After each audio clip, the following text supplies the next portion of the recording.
Mbak Lala akan diberhentikan sebagai pengasuh Rafathar oleh Nagita Slavina. Kabar ini diungkap langsung Nagita Slavina pada Mbak Lala. Momen tersebut berlangsung saat Nagita Slavina pada Mbak Lala tampil di podcast. Mbak Lala rencana akan diberi jabatan baru oleh Nagita Slavina. Diketahui, Mbak Lala sudah menjadi pengasuh Rafathar, putra sulung Nagita Slavina, selama 7 tahun lamanya. "Lala sekarang kuliah semester berapa?" tanya Nagita Slavina. Mbak Lala kemudian menjawab bahwa dirinya saat ini sudah memasuki semester 5.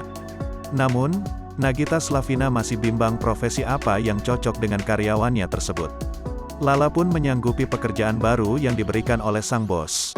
Lebih lanjut, Nagita Slavina justru berseloroh bahwa dirinya akan menjadikan Lala sebagai suster pribadinya. "Kalau kemarin kan suster, sekarang personal asisten, jadi suster saya," ujar Nagita. Mendengar penuturan Nagita Slavina, Mbak Lala tampak sangat bahagia. Lala juga berharap bosnya itu dan keluarga bisa datang saat ia wisuda.